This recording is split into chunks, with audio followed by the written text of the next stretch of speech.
सामाजिक बदलाव की अनोखी मिसाल पेश करते हुए बिलासपुर सेवा भारती विशुद्ध भारती परंपरा को अपनाकर लोगों के कल्याण के लिए कार्य कर रही है। सेवा भारती संस्था का मूल उद्देश्य भटके हुए लोगों को समाज के मुख्य धारा से जोड़ना है, सुसंस्कृत करना है। संस्था का मूल मंत्र है कि समाज के अंतिम पंक्ति में खड़ा व्यक्ति विकास करेगा तो देश विकास करेगा। यही वजह है कि सेवा भारती अपने कार्य क्षेत्र में उन स्थानों का चयन किया है जहां से समाज का पतन प्रारंभ होता है।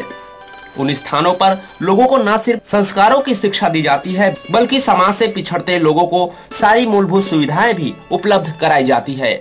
पिछड़ी बस्तियों में प्रतिष्ठित डॉक्टर की सेवा लेते हुए राष्ट्रीय स्तर पर सेवा भारती का उदय होने पर छत्तीसगढ़ में सेवा कार्य सेवा भारती के माध्यम से ही उपलब्ध कराई जाती है।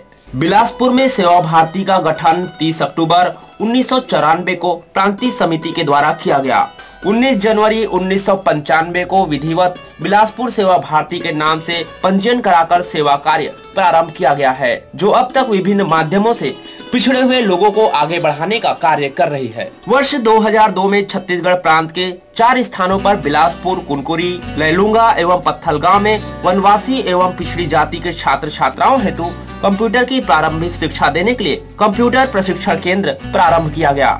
26 जनवरी 2004 को शासन की योजना अनुसार महाराष्ट्र के झुनका भाकर की तर्ज पर छत्तीसगढ़ आयुर्विज्ञान संस्थान बिलासपुर में मरीजों के परिजनों को 5 रुपए में भरपेट दाल भात उपलब्ध कराने अन्नपूर्णा दाल भात केंद्र सेवा भारती बिलासपुर द्वारा प्रारंभ किया गया, जिसमें वर्तमान में दोनों समय में लगभग 300 लोग प्रतिदिन भोजन करते हैं, जो अब तक अनावरत चल रहा है।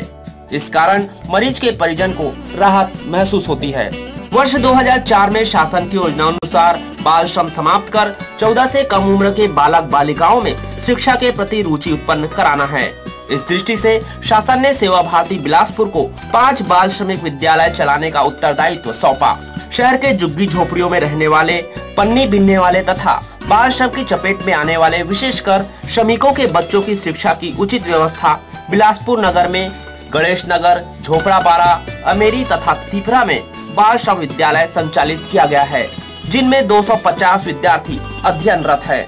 इन विद्यालयों में 8 से 14 वर्ष के छात्राओं को प्रवेश कराया जाता है।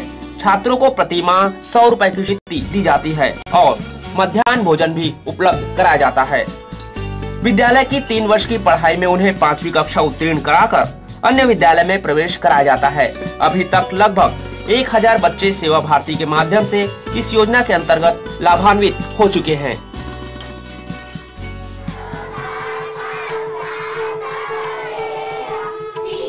समाज में फैली विकृति के कारण जन्मे अनाथ शिशुओं को अनाथ नवजात शिशु कल्याण केंद्र मातृ छाया के नाम से छत्तीसगढ़ में 2 प्रकल्प प्रारंभ किए गए हैं, जिनमें 15 जुलाई 2004 में बिलासपुर और 11 जुलाई 2006 में रायपुर में प्रारंभ किए गए। ये सभी प्रकल्पों में अति संवेदनशील प्रकल्प मातृ छाया है। भावनात्मक रूप से समाज के अधिक से अधिक लोग इस संस्था से जुड़ रहे हैं। शिशुओं के पालन पोषण के साथ निसंतान दंपत्ति को न्यायालय के माध्यम से शिशु गोद दिए जाते हैं। न्यायालय के माध्यम से 120 शिशुओं को बिलासपुर से और 30 शिशुओं को रायपुर से गोद दिए जा चुके हैं। वर्तमान में मातृ छाया बिलासपुर 31 शिशुओं का पालन पोषण किया जा रहा है।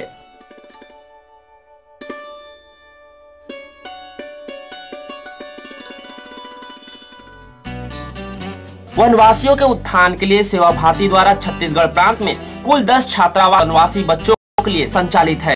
इनमें 8 कन्याओं के और 2 बालकों के हैं। 10 छात्रावासों में कुल 7 छात्रावास अप्रैल 2008 से बिलासपुर सेवा भारती छत्तीसगढ़ द्वारा चलाया जा रहा है, जिनका वित्तीय एवं प्रशासनिक प्रबंधन पूर्ण रूप से 2008 से बिलासपुर सेवा भारती छत्तीसगढ़ द्वारा कोरबा, मनेन्द्रगढ़, लैलूंगा तथा बालक छात्रावास भिलाई एवं बिलासपुर में संचालित है। इनमें कक्षा 2 से वनवासी कन्याओं को शिक्षा दी जाती है।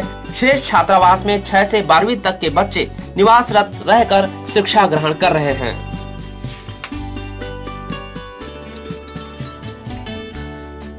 इसके अलावा बिलासपुर के सभी वर्ग के विद्यार्थी एवं अन्य लोगों के लिए कम शुल्क पर कंप्यूटर की प्रारंभिक शिक्षा दी जाती है। यह केंद्र वर्ष 2002 से नियमित चल रहा है। इस केंद्र से अभी तक 1200 छात्र छात्राएं लाभान्वित हो चुके हैं। सेवा भारती बिलासपुर पिछले 16 वर्षों से नगर की पिछड़ी बस्तियों में 6 से ऊपर के बच्चों को जो विद्यालय जा रहे हैं या नहीं जा रहे हैं, ऐसे छात्र छात्राओं को 2 घंटे का संस्कार केंद्र के माध्यम से संस्कारित किया जाता है। इनको देशभक्ति गीत, सरस्वती वंदना, बोध वाक्य, कुछ गणित की जानकारी, अंग्रेजी के 26 अक्षरों की जानकारी और बोधप्रद कहानियों की शिक्षा दी जाती है, ताकि भारतीय संस्कार के अनुरूप वे ढल सके। सेवा भारती की उपलब्धि है कि आज बच्चों को अच्छी शिक्षा मिल रही है, भारतीय संस्कार के अनुरूप सुसंस्कृत हो रहे हैं। समाज के पिछड़े लोग अब भारत के विकास में अपना अमूल्य योगदान देने लगे हैं। कहना अतिशयोक्ति नहीं होगा कि सेवा भारती भारत के विकास की दिशा में कदम से कदम मिलाकर अपना महत्वपूर्ण योगदान दे रही है।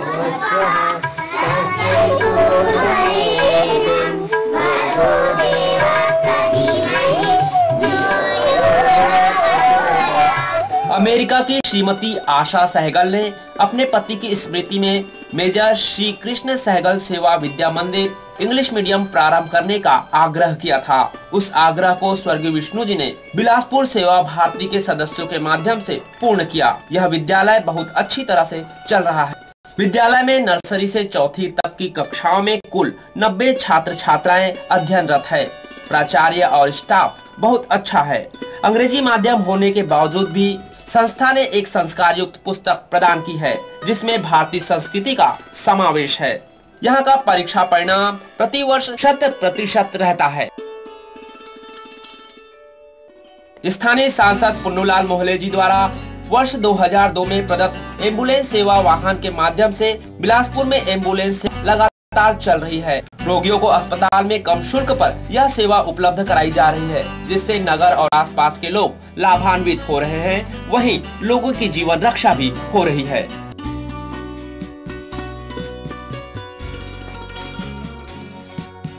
भारतीय संस्कारों में कन्या को देवी का स्वरूप माना गया है, इसलिए प्रतिवर्ष नवदुर्गा के आगमन पर नवरात्रि पर्व के अष्टमी और नवमी पर उनकी पूजा की जाती है। सेवा भारती द्वारा पिछड़ी बस्तियों में रहने वाली कन्याओं के कन्या पूजन का कार्यक्रम कई वर्षों से किया जा रहा है। सेवा भारती द्वारा नवरात्रि के अवसर पर 11,000 से ऊपर कन्याओं के भोजन की व्यवस्था की जाती है, जिससे प्रेरित होकर अन्य संस्था द्वारा भी कन्या भोज की परंपरा नवरात्रि में आयोजित किया जाने लगा है।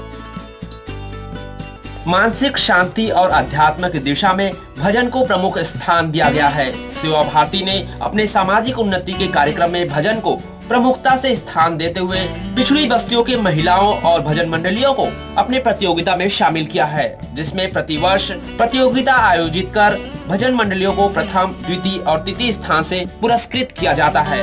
वर्तमान में 33 भजन मंडलियों की 330 महिलाओं ने भजन प्रतियोगिता में भाग लिया है। भजन का कार्यक्रम प्रातः 10 से शाम 5 बजे तक चलता है।